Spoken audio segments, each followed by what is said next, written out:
Welcome to Truth Talks, a show where four totally different people get together and argue about what's going on in the culture. Kind of like friends meeting in a bar for a drink, but we don't always like each other like all the way. Like I don't even like Dimitri at all right now. That's just the vibe I'm on. I didn't even talk to him today. That's just how I came out of bed this morning. So we're going to see how that portends for the show. Good luck to him.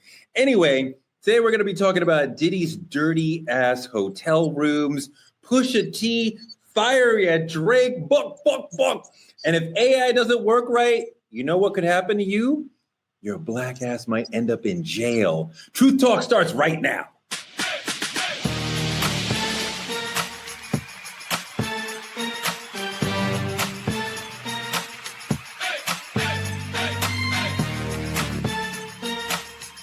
Are y'all ready to roll? Let's go.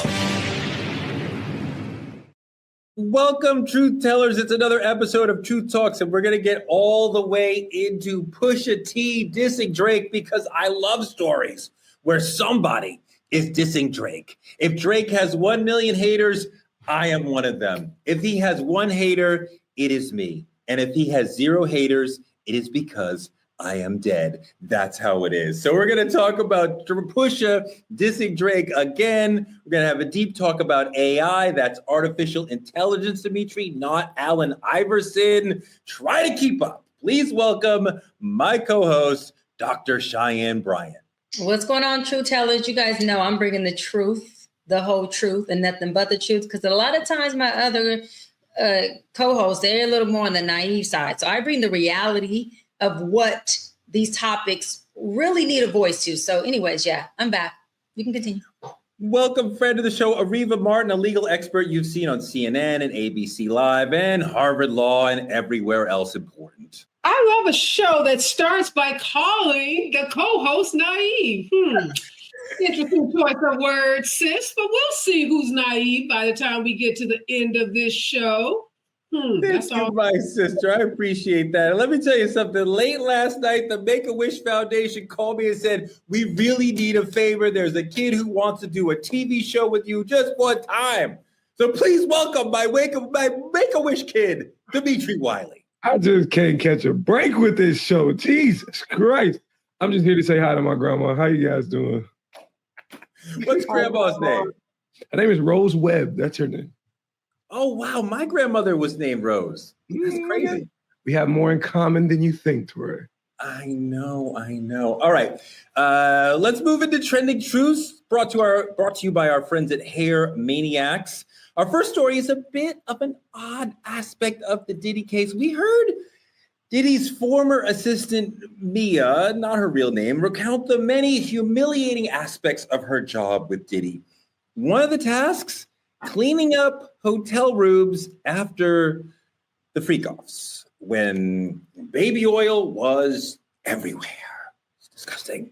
They also had a Beverly Hills hotel employee testify that the rooms were destroyed after Diddy left. Sometimes they charged Diddy upwards of $6,700 for deep cleaning the room. They tended to put the rooms into deep cleaning, his rooms into deep cleaning after he left anyway.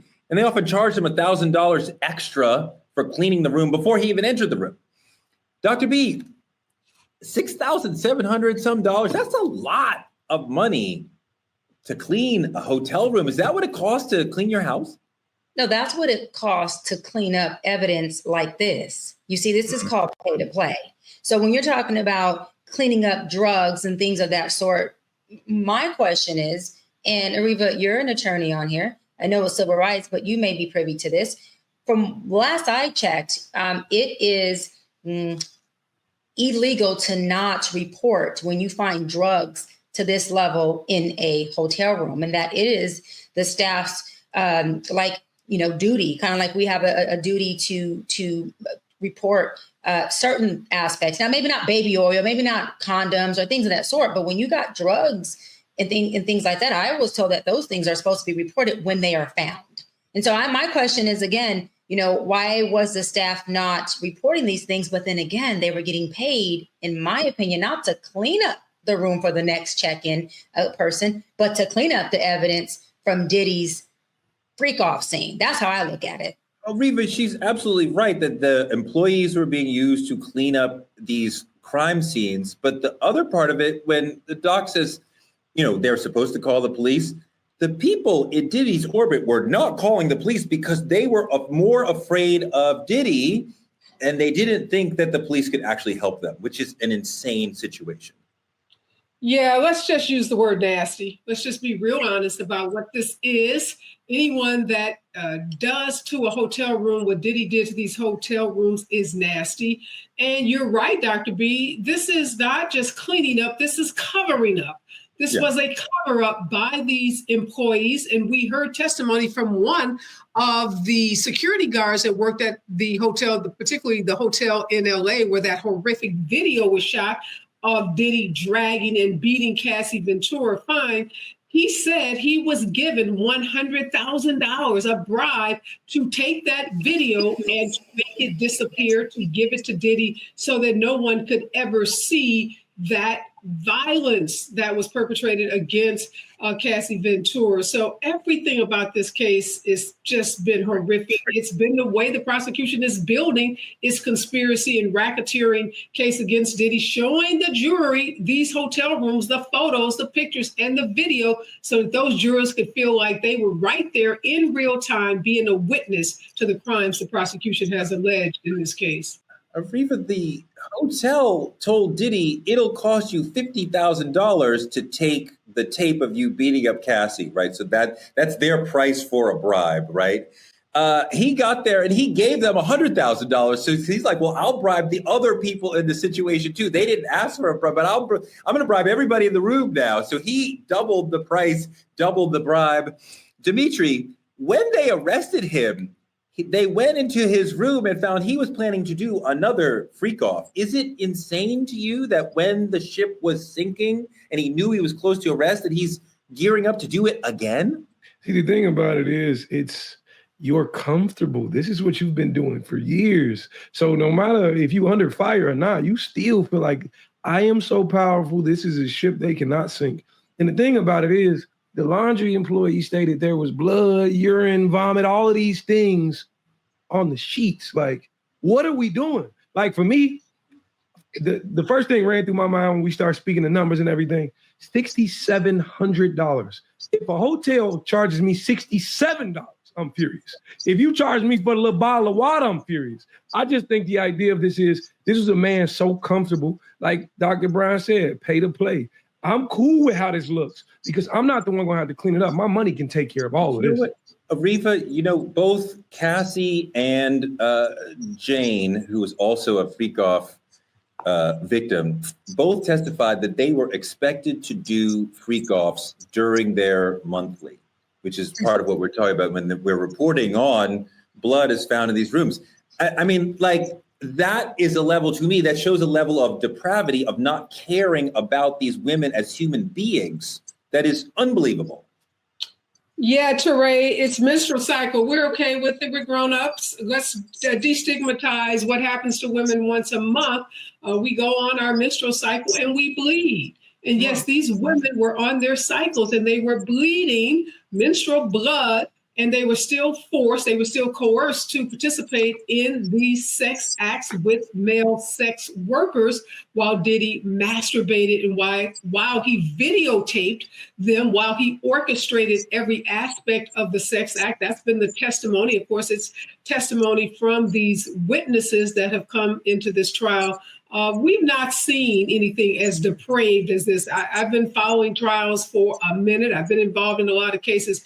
And I have to tell you, what we have heard from these witnesses, I don't think this could be even written by a Hollywood producer, the level of depravity that we saw and are witnessing as the witnesses continue to testify. And it's not over. Let's be clear. This trial is nowhere from being over. I think we're going to even hear about more acts of depravity than what we've already heard. Doc, one of the freak off victims testified that she repeatedly asked, can we please at least use a condom? And he forcefully said, no, I don't want that. Yeah. And then to add to that, Torre, the victim stated that they were still, and he was still willing to have sex with them with untreated, uncured STDs. I mean, come on, this is not just freak off. This is like putting someone's life at risk. There are certain STDs that are not curable, that are deadly. And so when you start to look at UTIs also, and expected to keep going through UTIs. And so again, right, completely dehumanizing these women. This is past sex. This is past being freaky. This is like dehumanizing. This is like, and you know what? This brought something to my mind now. We've been talking about this narcissistic behavior he has, right? But there's a difference between a narcissist and someone who is actually psychotic. Two different, right? A narcissist actually, believe it or not, they actually do care about what you think about them.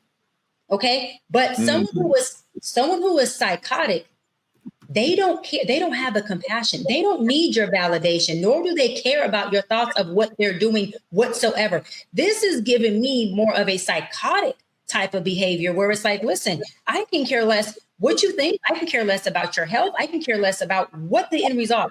I want what I want in the moment. And if that means your life is ended, that means you're at high risk, then oh, freaking well. That's just, I mean, it's just the epitome. I mean, the epitome of weaponizing and demonizing these women to the root and core. And we can't even, it would take a whole 2 episodes to talk about the psychological impacts of something like this. This is just bananas. Dimitri, this is it's a complicated issue because, these women are alleging something very, very, very serious, and nothing's been proven yet. But like what we're talking about here feels like almost like systematized rape. Yeah, I think that's exactly what it is. And I know you guys brought up menstruals, and a lot of men may not understand, but I don't think this was necessarily menstrual blood that may have been on these sheets. I think if there's vomit, if there's urine, this is some other act we may not be in realm of or retrospective thinking of, because our minds may not be able to go there. What I know for sure about the human interaction is once you go far enough, there's always something more you tend to chase after you've sat at that certain height for so long. Mm-hmm. It seems a lot crazier than we could think. And again, I'm with Dr. Brian. This doesn't seem like narcissism. This seems like a pure psychotic act, honestly. Ariva. Yeah, I agree, Dimitri. This may not have just been all menstrual blood. Could have been blood from injuries, could have been blood from any number of things.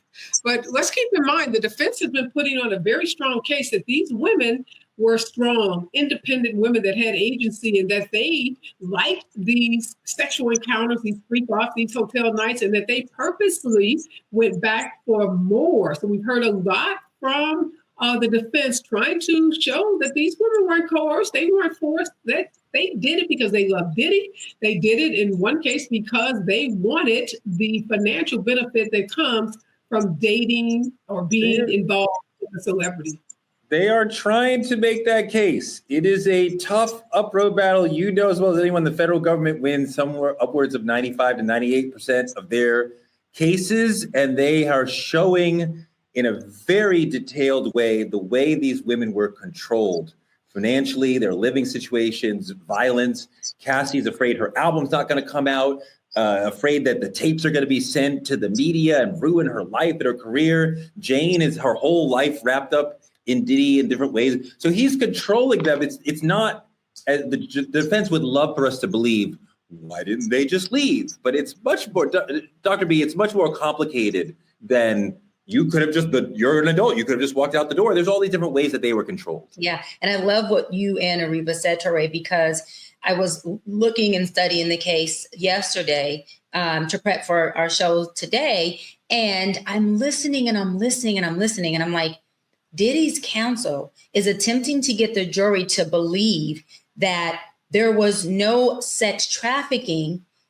It was these women who were in love with him. This is why they keep getting on the stands, Jane and so far Cassie, and you'll see the rest of them come on, that are going to say they were in a relationship with him. They were totally in love with him, which means if they were in a relationship with him, they were just doing what? Having swinger parties, having freak offs, just having these sexual parties that they liked. but he just took it out of control. And they're trying to get the jury to say, wait a minute. So this man, you were in love with this man? This was a real relationship. This wasn't a transactional relationship. There was no transaction here. This was love involved. And how many men or women, especially women, do things for the man that they love? And I'm listening, I'm going, Diddy's counsel was trying to get the jury to believe that these women were so in love with him that this was a relationship. This wasn't Diddy taking advantage of these women. They were actually in love. And these women just allowed him to do these things because love makes you do crazy things. Love and insanity are the same emotion, just experienced differently. And I thought, as much as people may not agree with it, to me, that's genius for his counsel to say, if there's only one way out of this, this might be the way to get folks to think these women were in love. There was a relationship. There was no sex trafficking. There was no pay to play per se. I was just sitting up here with relationships and things got too far. Well, I mean, yes, that is what the defense, that is part of what the defense is trying to argue. Jane talked about a love contract whereby she was paid $10,000 a month for multiple years, including now. She said he is still paying her rent to this day. So she gets $10K a month, and they both understood that her job, her responsibilities in return were to be available for freak-offs whenever he wanted, right? And Cassie, the same thing, had that same sort of financial relationship to the whole. Cassie said on the stand, I was basically a sex worker. I mean, so Areva, there's all these different ways that they were controlled, and we keep calling them former girlfriends, but I think they were really live-in sex workers. Mm. Well, thank God for experts like Dr. B, or those that work in her profession, because as skilled as the defense lawyers have been in putting forth this theory that this was all about love and women willing to do anything to please a man that they love, we've had testimony from an expert psychologist that has testified about what happens to women when you are in a relationship. Keep in mind, Cassie was 19 years old. Diddy was 37 when they started that relationship. And what that imbalance of power does, and how men like Diddy, powerful men, we've seen it before, Harvey Weinstein, Bill Cosby, he's not the first one on trial for something like this, that they manipulate, they brainwash, and they cause these women to get so confused about what love is. And it's not love. They have been brainwashed and they are coerced. And the law has a very broad definition of coercion. And it does include withdrawing necessities like your rent. It does include using physical threats and using physical violence. So as skilled as the defense has been, I think ultimately jurors are way smarter, and they're going to see through that narrative that this was love, and they're going to see it for what it was. It was coercion, and it wasn't consent. It was control. Dimitri, what do you think? Does it sound like coercion and control? Or are you still like, a lot of people on the streets are like, why didn't they just leave? You know, it's a fine line between loving someone and thinking you're in love with somebody and loving what a person is doing for you. And the thing about it is, that's at a base level where I am, very normal for people to get confused with that. So when you put it in the multitude of millions of dollars and a person funding your livelihood and your career and your reputation and your family and everything under you, them doing for you, regardless of what it is they got you doing, you could believe it's love. But at the end of the day, it's still coercion. It's still him controlling the narrative. Yeah, for sure. This is an extraordinary story. I can't recall ever hearing about an entertainment executive controlling people in the way that Diddy is alleged to have controlled people and had them basically as live-in sex workers. It's an insane story. Moving on, story number 2.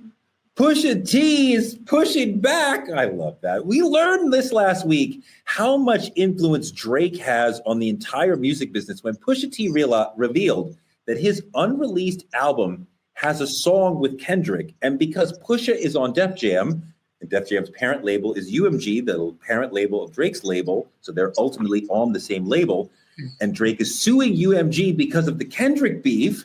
When UMG heard that Pusha had a song with Kendrick on his album, they said, no, the optics of that, even if you guys aren't actually talking about Drake, even if there's no subliminals about Drake, the optics of us supporting that song, the two of you with this lawsuit over it, too much.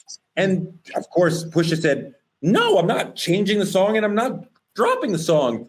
So the label said, fine, we'll just drop you. And actually, though, they made Pusha pay $1.5 million to get off the label because they're like, we're just not going to put out your album. And he's like, all right, we got to give you $1.5 million to be free of this. And now they're on Jay-Z's label. It's a whole different situation. But we see how Drake's situation had an impact on Pusha T's situation.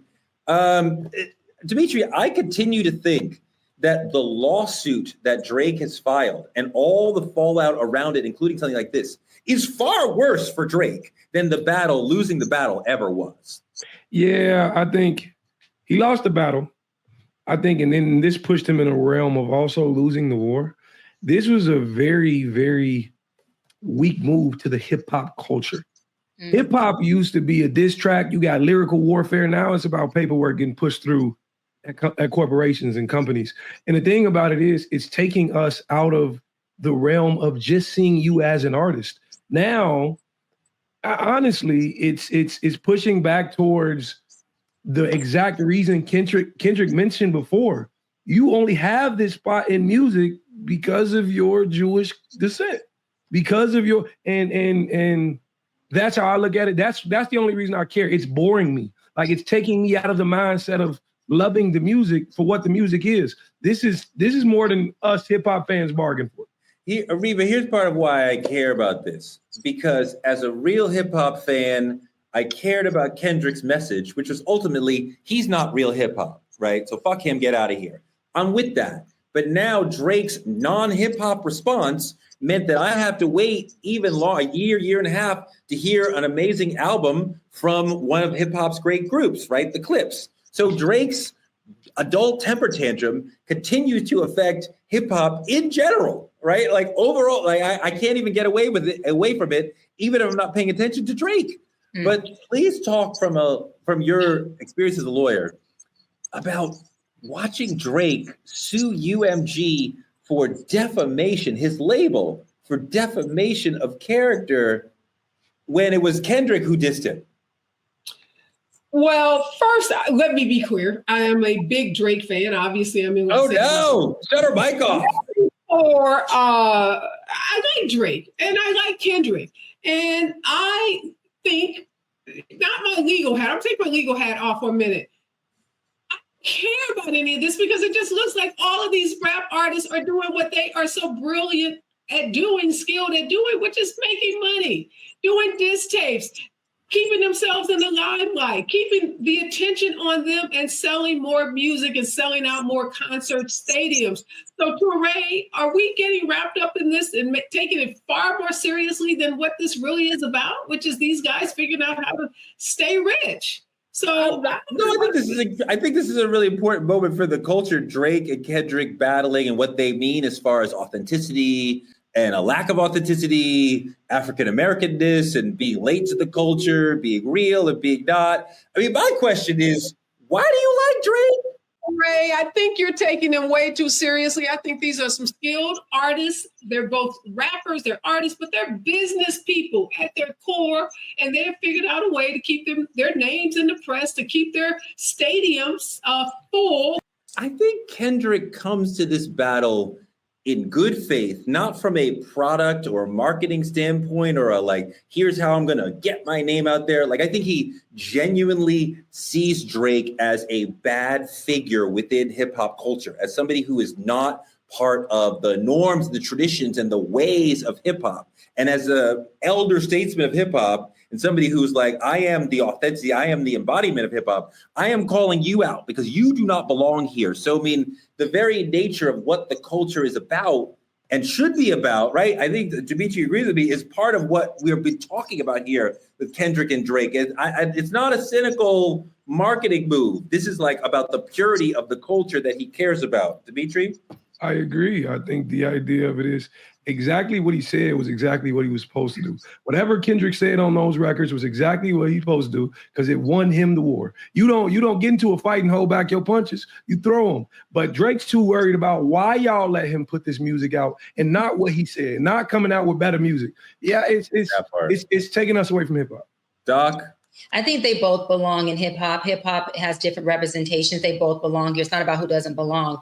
And when you're talking about, like Ariva said, them being businessmen, Kendrick is. He's getting endorsements. He's getting money. He's getting deals. He's doing Super Bowl. And he's all right with this back and forth diss. Drake is the one who's being a spoiled brat saying, I have a problem with it. Pull this out. Don't do this. Don't do that. Now I'm going to sue you. What happened to hip hop? I thought hip hop originated from people bebopping, somewhere in a park on the street and dissing each other. And that it was supposed to just be a competitive bebop, diss, do your thing and continue this thing. And now they've taken it to being commercialized. And you got two folks who are doing what Ariva said, not bebopping, but they're doing in studio, Torre, leave me alone, in studio records, but they're still dissing each other. So what I'm saying is this is a business. I think Kendrick understands the business aspect of it. He's ready to go toe to toe. He's ready to keep doing these records and make his money. Drake is crying and being more of a little, I don't want to say that word, a brat, a crybaby.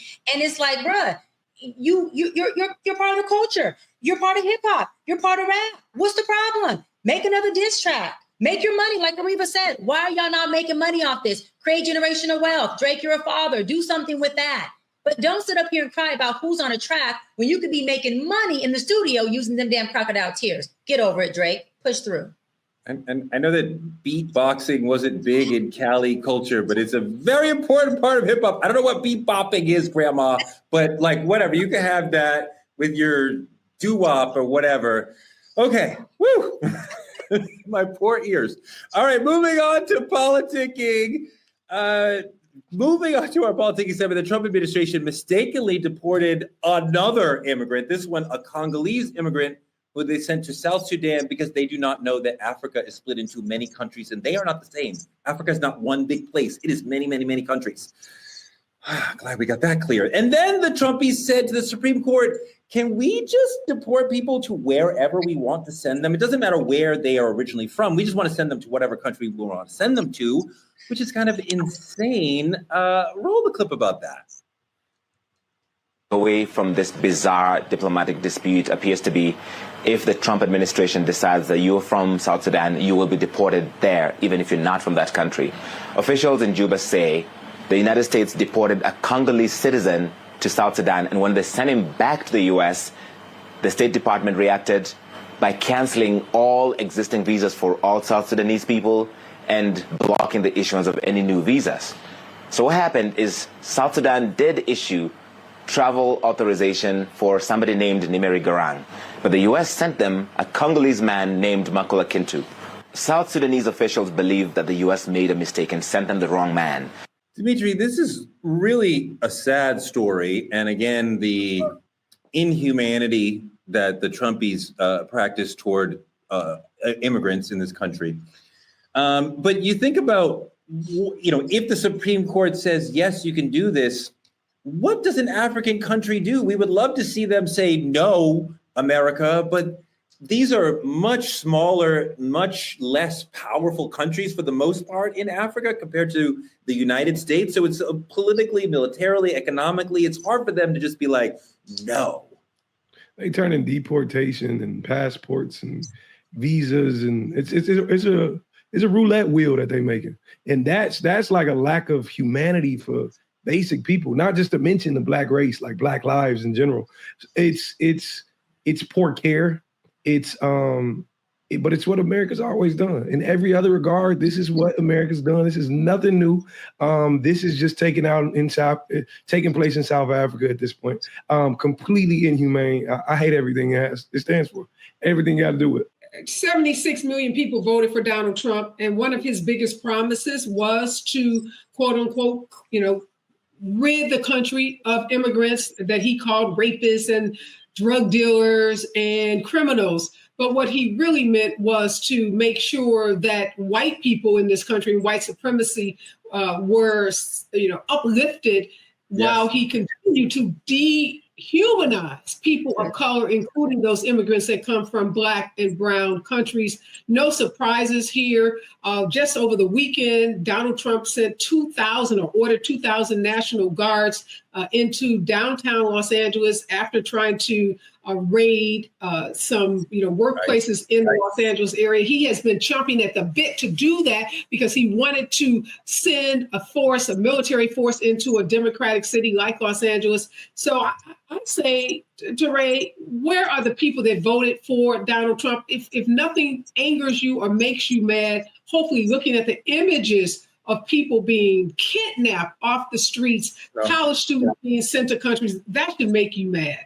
I think some of them want that, but Doc, the African side of this, these African countries may want to repel the US. They may want to give us the middle finger and say, no, you can't do this, sending immigrants not from this country back here.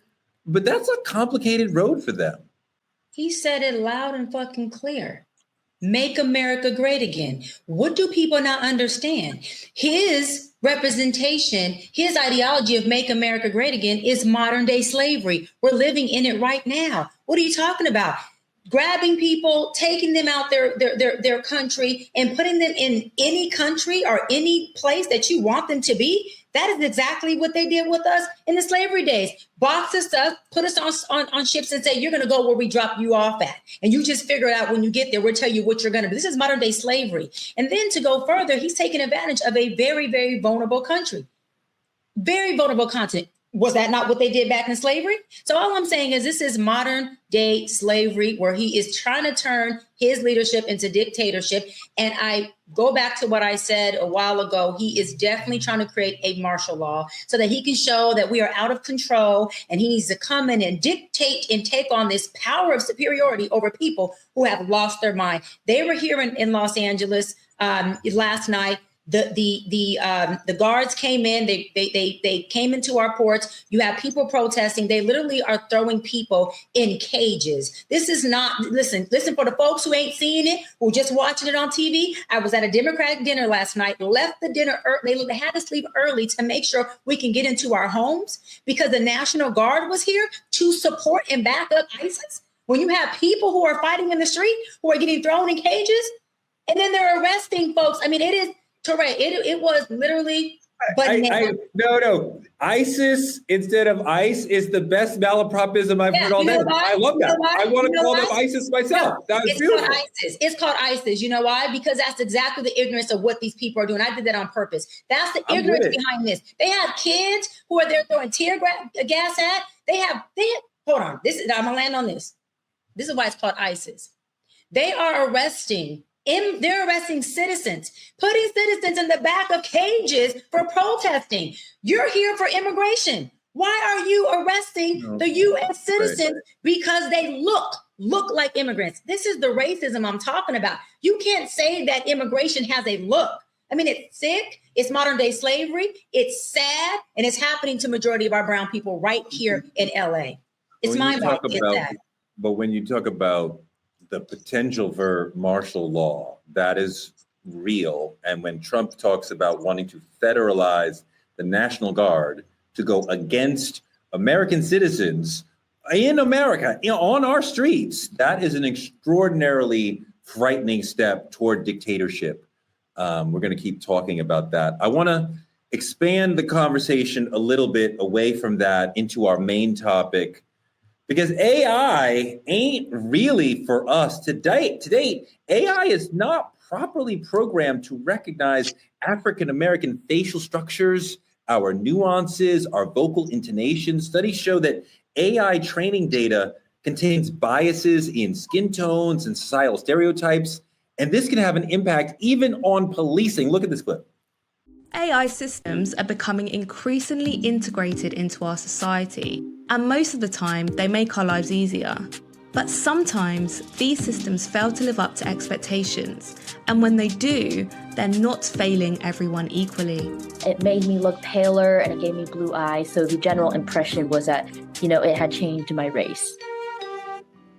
We tested out Playground AI. It's a generative AI tool, meaning it can generate new images for the user.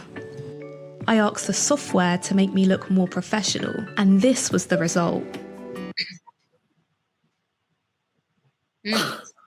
It's clearly whitewashing these people. But Dimitri, we also have a whole uproar going on online because your boy Timbaland, the legendary producer, has released plans to put out an AI-generated recording artist. And a lot of people are very upset about that. How do you feel about an AI rapper? You know, I think it's absolutely blasphemy. As much as I love Timbaland, and I understand him trying to get with the changes and culture and identity of what we're doing, but moving in this direction implies that one day AI is going to drive everything. If AI can speak, because let's speak about what hip hop is. Let's speak about what music is. Music has been a language for Black culture, or hip hop and Black culture forever. If you telling me you could come in and make a robot give me my culture better than a man can, this is insanity. I hate the direction it's pushing toward. I think it's as much as he wants to be innovative, I think he does not understand how destructive this is. I agree with that. Ariva, I wanted you to go back to what you were saying about AI in the criminal justice system. Yeah, it was supposed to make the system fair. It was supposed to address some of the disproportionate outcomes that we see, particularly around Black and brown people. For example, using AI was supposed to give judges a way to make risk assessments about whether somebody was likely to reoffend if they were, let out of a jail, sentence. And what we are finding now is that the programs have the same biases, if not worse biases, than what people have. And that's because the AI systems, the algorithms, they're using the same biased data and information that's been generated by humans. So junk in and junk out. It's very, very scary. As much as I like criminal justice reform, as much as I like technology, as much as I'd like to see AI used, we're not there yet, Touré. And right now, it's a dangerous tool to be used by law enforcement because basically it predicts that Black people are more likely to offend. So that means if you are trying to plead your case to get out of jail, you're more likely to stay because this algorithm predicts that Black folks are more likely to reoffend. And the data about that is absolutely positively wrong. Doc, what do you think about this AI in the criminal justice system? Well, AI in the criminal justice system, I think that there are some pros and I think there are some cons. I think Ariva made some really good points that AI is found to have a lot of discriminatory software glitches where it is making it is more similar to the mental health field. It is programmed more to to be more for a Caucasian type of audience, which means that we are, like most things that they create, are on the back burner of who they're creating it for. So a lot of the tests that they've done to create AI are based on folks that don't look like us. And so when they're using them for us or against us when it comes to the law or the criminal justice system, it's not going to work for us at all whatsoever. It's going to work against us, and it's going to dissipate and create more of a marginalization and a disparity within the Black and brown community than we already have in the judicial system. And I think that is going to contribute to the systemic racism that we are already experiencing now, and not cool. Dimitri, we see like people making mistakes like we see with the South Sudan story. How do we use AI to stop racial bias and stop humans from making mistakes and get us on the right track? Well, there's ways to do it, but I think it tends to leaning against what AI stands for. Because what I want people to understand is that an intelligence that erases who we are in existence, Black people, Black culture, this isn't artificial. This is very intentional. Because the thing about it is, and if you look, that's all American history has ever done. You can pick up a textbook and the exact same thing is happening. This isn't new. This isn't new. This is just a different way of erasing us. This is a different way of making us seem invisible. That's all it is. It's not, we ain't invisible. We right here. They see us. But the thing about it is, this is a system we weren't designed to be in, clearly. Doc, part of the thing is that the way that AI is set up now, it quite often doesn't recognize our features. So it's not 100%. recognizing that it's talking to or looking at a Black person. Torre, you are so right, because my team has actually been for the past literally 6 months attempting to create a Dr. Brian AI. Just keeping it real, where folks can go on there, and when I'm not available in session, they can have an actual session with Dr. Brian. But guess what? It's not identifying my tone as a Black woman. It's not identifying my way of speaking. And it's not identifying, again, me aesthetically and how I show up. So they have literally been taking this long to try to get this AI to identify with everything that's Dr. B and not have it sound robotic like some white woman or someone who's not me. And that has been our biggest, they have uploaded and downloaded every book I have, every post I posted, because you have to upload all that to the software for it to become you. And when I tell you, it is still not coming out as the Dr. Brian. It is very, very commercialized. It is very, very, very Caucasian. And it is very, very not me. So if anybody went on there to try to have a section with me through artificial intelligence, they're going to be like, this is not the feel or the culture of Dr. Brian. This is not it. Dimitri, do we need to have more Black STEM students, more Black engineers to help get AI to recognize us, our tones, our way of talking, our culture? Absolutely. We need more Black engineers. We need more Black techs. We need more Black examples. We need more Black samples, people to actually pull from. Because I think in this case, fuck it, we need Black GBT. I'm going to keep it honest with you. We need Black GBT. We need goddamn, like let's just start making them up about. That's exactly what we need, because we don't have representation at all. Ariva, this is a really complicated issue, because if they're using us, if they're not recognizing us facially, but then they're using this within the criminal justice system, you can obviously see the potential, the mass potential for a problem. Let's look at this video real quick. So when we get to the interview room, the first thing they had me do was read my rights to myself and then sign off that I read and understand my rights. A detective turns over a picture of a guy inside Shinola, and he's like, so that's not you? I look, I said, no, that's not me. He turns another paper over, he said, I guess that's not you either. I picked that paper up and hold it next to my face. And I said, this is not me. I was like, I hope y'all don't think all Black people look alike. And then he says, the computer says it's you. Look at that. And then we're going to have that be part of this man's life as he's trying to fight these charges. Go ahead, Doc. You know, this issue, look, is complicated. Like, this brother is trying to live his life, and the criminal justice system is acting like he's guilty when he's not, because it can't properly recognize Black and brown faces. But this is the bigger umbrella. When are they going to start fucking making things that actually cater to anything about us? Again, the field of psychology was made for a Caucasian white man, so we are over or underdiagnosed. You got AI that was not made for us to serve us. So again, if you have everything that's working for one group of people, that is called systemic racism. That is called marginalization. That is called disparity. You're not taking into account for human rights, you're taking into account for a superior race. That means that the inferior race have no chance to begin with. No chance. Listen, we already don't get a lot of love or a lot of respect when we're in a courtroom to begin with. You think we need an AI that's going to go against? So we got humans that go against us, and now we got some damn robots that go against us. You tell me, where are we going to go from here? Seriously, where do we go from here? When we have nothing that's working for us but our own people. And when we try to do it, guess what? If we are an employee in the court, at the courtroom, or we're an employee at the DMV, guess what? We also have our hands tied, because if I speak up on behalf of Dimitri or you, Torre, guess what happens? I may lose my job that pays my bills, that keeps my lights on, that gives my kids health insurance. So we are tied at the hands almost everywhere we go. AI is increasingly being used in mainstream America to broaden this whole issue via employment practices, college applications, places that we get discriminated against a lot.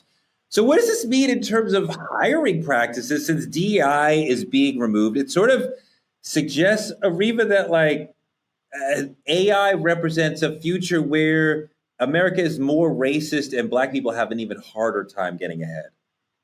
Yeah, unfortunately, it looks that way.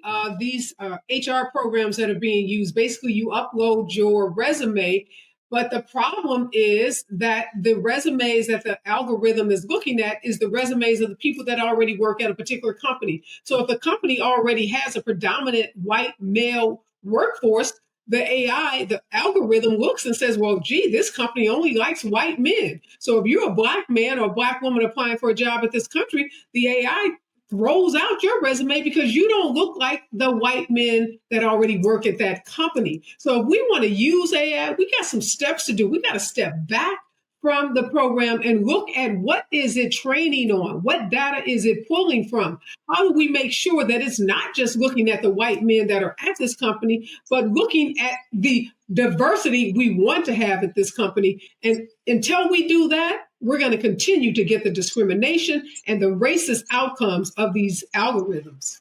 Ariva, we got a brother about 40 years old, Derek Mobley, who's suing Workday because he says their AI-driven application system disadvantage him and other older job seekers, penalizing older, grown, mature, stop looking at me like that, Dimitri, job seekers, right? We deserve to work too, not just the young like Dimitri. But he submitted 100 applications, and he's getting rejected over and over, and he's suing, suggesting AI is really the problem.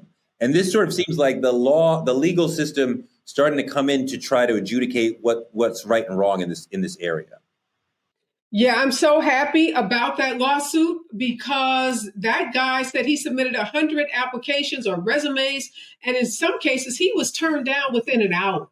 So there is something inherently wrong with this HR software. It is not, again, taking into account that even though the company may be predominantly white and male, that it is discrimination to weed out candidates based on their race, based on their age, before you even look at their qualifications. And that's what's happening with this HR software. I hope this lawsuit is successful. I hope these AI companies have to go back to the drawing board and reconfigure the AI, taking into account discrimination laws. Dimitri, I mean, I still am stuck on like, if the criminal justice system is using AI to determine who to pick up and who not, who to let go and who not, and this system is not really smart enough and sharp enough and nuanced enough to understand us, that is an extremely dangerous thing for a person like you.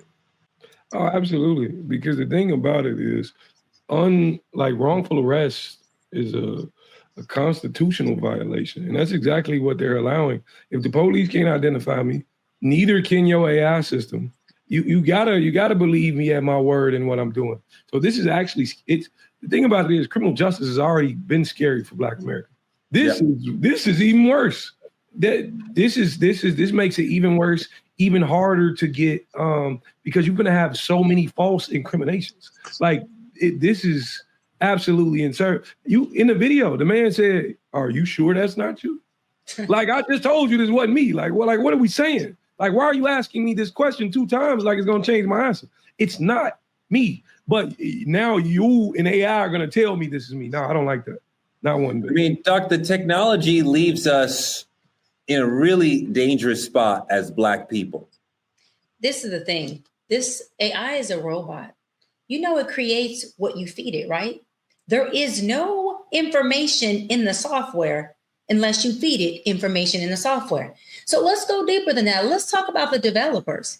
Who's developing the software and feeding it this racial injustice? Who is feeding it this racially biased information that's telling us, the humans, that Black folks are the ones who have a higher rate of criminalizations, or we are the ones creating the most crimes? That is a systemic, racially fed robot.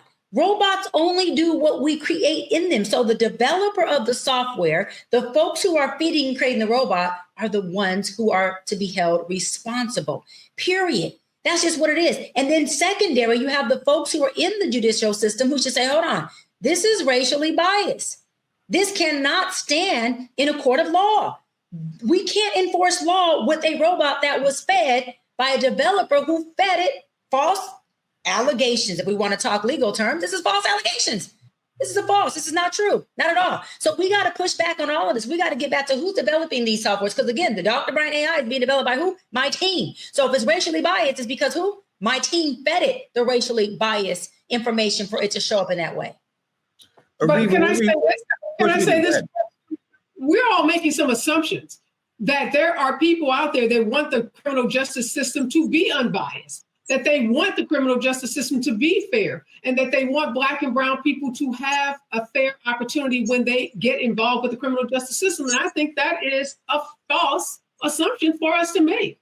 I think there are people that want to see Black folks disproportionately arrested and incarcerated and to serve longer sentences and to have their lives wrecked by the criminal justice system. We know that by the recent election where Black folks were and are often pitted against other nationalities. We're often painted as the most, violent group of people. We're often painted as the most criminal group of people. And that's purposeful. That's intentional. So I think we got to check our assumptions about this fairness, because folks ain't trying to check for us, ain't trying to make this criminal justice fair. And when you have prosecutors, and you've seen this, Teray, that are progressive prosecutors, what happens? They get voted out of office oftentimes. They get recalled because the system doesn't want to be fair for Black folks.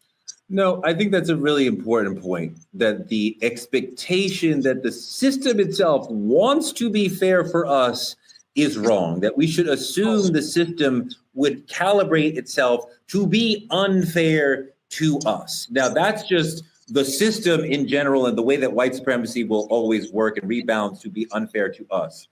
But AI, Doc, we've been having a lot of fun on AI just as a community, as a culture, and you see a lot of funny things making fun of us, and I don't know, it's a whole new art form, a whole new way to.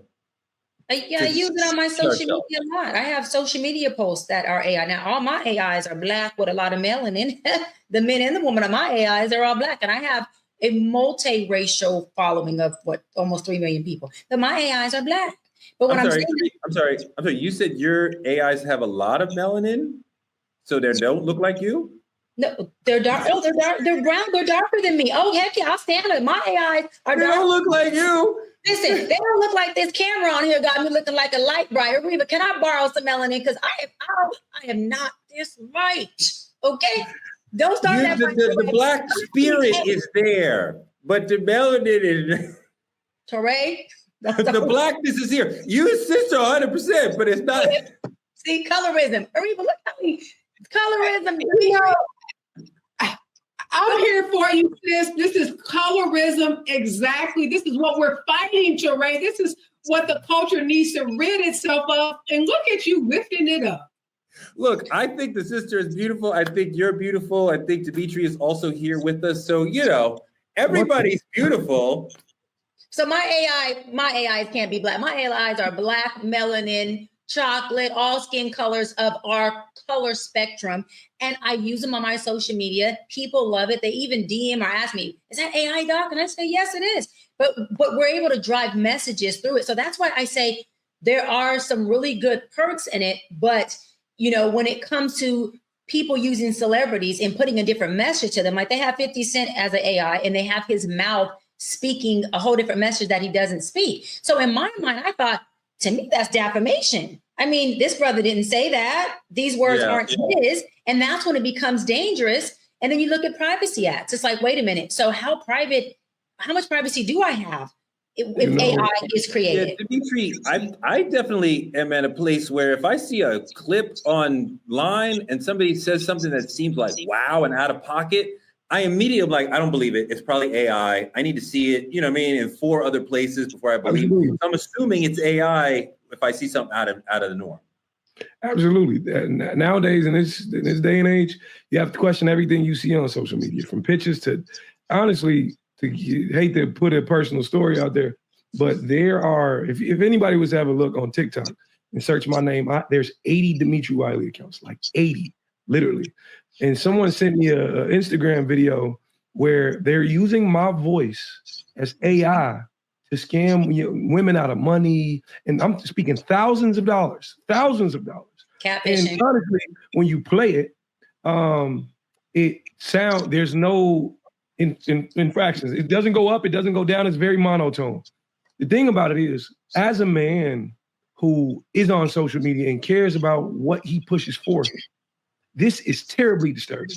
Like, it not only is it fraud, it's catfishing, it's manipulative, and the people behind these acts have spoken egregiously to people. I'm talking cussing their kids out, cussing them out. If you like, and it's I hate everything about it. I think that Dimitri says too much, and that he's actually doing this stuff and coming on here claiming that somebody else did do. How do I know that he ain't doing it? And now he trying to get out of it. Much time, all right? I'm talking to you. I ain't got that much time. Dimitri, how easy is it to steal someone's ID? I mean, the thing about it is, all they do is have to take a video or a podcast or anything where my voice is, because it's a very distinctive voice. I don't know about you, Torre. Some people would consider this a little sexy. Some people, it's giving like whispers in the dark. You know what I'm saying? So don't be a hater. That's one. Hey, you have a fantastic voice. Thank you. It's about time I got some acknowledgement. The hairline we're going to talk about, but the voice is fantastic. Voice is so good that Waze stole his voice. You know, he's on Waze when you get this one. His voice is on Waze. Yeah. Yes. So that Waze didn't steal his voice as AI, but he has a contract with Waze. They use Dimitri as a turn left here and turn right there. Torre, how does that sound? That's amazing. I can't wait to never use that, but I am so happy that exists in the world. Such a hater. But all of that was done through AI, and it has its perks and it has its detriments too. What's going on online, and I just want to publicly make this known, if I can, here on Truth Talks Live. I have one social media account on every platform. I am not Dimitri Wiley, not Dimitri Wiley 02, not Dimitri Wiley burner account. I am terribly sorry for the people who've been getting scammed and finessed, but I promise you, it's AI. It's not me. In the year of 2025, if you ain't FaceTiming that man, that ain't that man. I have a real story. My niece and I went to go see Coco Jones perform, and my niece is 20. She was going to be 21 in 2 months. So y'all don't come for me because I clap back. And we were trying to get into the Coco Jones concert, and she wasn't 21 yet. And literally, my little sister, who is a little older but younger than me, sent her ID. I had no idea my niece was doing this. She's on her phone, on an app. Hold on. Oh, shut up, Torre. On her app. And she goes, okay, we're good. She literally used AI to swap out her photo for my sister's photo to get it. Now, mind you, we still didn't get in. That was God. God was having our back. God's like, no, we're not going to do this. But I'm trying to say that's how quick. But that's how easy AI is used to swap identifications. That is crazy. That's a fantastic story about Dr. Bryant helping to ruin the youth of America. Thank you so much for that. I'm so glad that it didn't work out that night, but there's still tonight. That is our show for tonight. Like, comment, and subscribe on our YouTube channel at Truth Talks-Live. Continue to watch us simulcasting right here on the Black Star Network, right after Roland Martin Unfiltered. Support Black media at Cash App Truth Talks Live, and support us by advertising on the show, as our friends at Hair Maniacs did tonight. Thank you so much to them.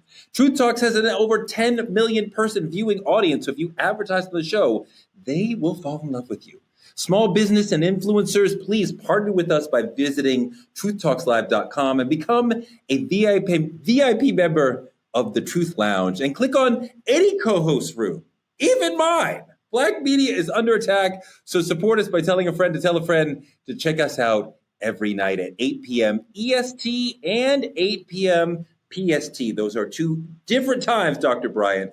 Thank you, Ariba, for being here all week. We love you so much. We appreciate you, especially when you disagree with Dr. Bryant. Next week, we will have Judge Laura Lake here with us. We are here for you every weeknight at 8 p.m. We will see you tomorrow. Wait, Torre, can I please let people know that I actually have my Hair Maniacs in right now, honey. And I will be doing a review on how much I love it. I don't have to wait to do a review next week on how much I love it, because can you guys tell how nice it is? Anyways, I have long, beautiful, luxurious hair, but I did put in my hair Maniacs Tori, leave me alone. My Hair Maniacs extensions. And let me tell you, one thing for sure, it matches the heck out of my hair. 2 things for sure, I could wash this thing and get it right back the way it is. 3 things for sure, I worked out in it and just did my wand curl, honey. Hold on, y'all. Hold on. I'm not gonna play with you. Not gonna hold you.